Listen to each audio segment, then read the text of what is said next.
So ayun, okay, KJX, kamusta kayong lahat? Wala lang tayong internet ngayon, no? Kaya ito muna tayo. So may hawak akong isang CP, no? So kung titignan natin, si BTC ngayon is nasa 102.5 or 102.4, no? Possible, no? Possible lumipad si Bitcoin ng 103 tonight. Why? Meron siyang kailangan i-liquidate na 103. Meron siya ditong liquidation leverage na 58 million US dollar. And then after niyan, yung 101 ay 103.1. Okay, after ng 103, sakto ha. Liliquidate niyo yung 54, tama ba? Check natin. 58.40. And then sa 103.1, meron siyang ililiquidate na 34 million US dollar, no? So, isa yon. So, possible na puntahan niya yan, mga Lodi, no? Possible na puntahan niya yan tonight. I think baka mga 10:30, no? Parang ganyan. Kasi, ganyan naglalaro yung market, 10:30.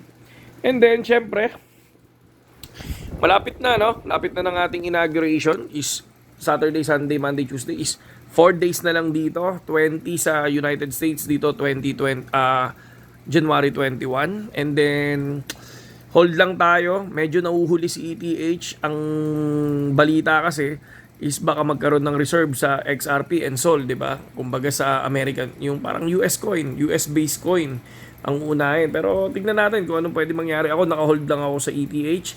And nagbigay ako ng TA kahapon, January 16 and January 17. Bigay tayo ngayon, no? Isa lang Isa lang ibibigay natin sa inyo, pero nagbigay ako ng I think 6 or 7 yata. No, pero itong bibigay natin na coin na to, dalawang beses nang na-hit ang TP4 namin ito, no?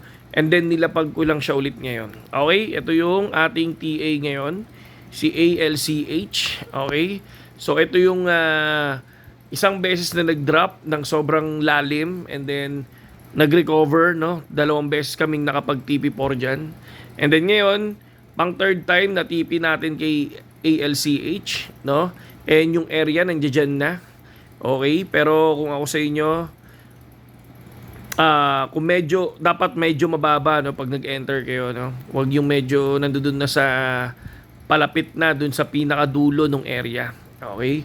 So, yun lang sa inyo, AGX. Mabuhay kayong lahat at magandang gabi sa inyong lahat. Okay?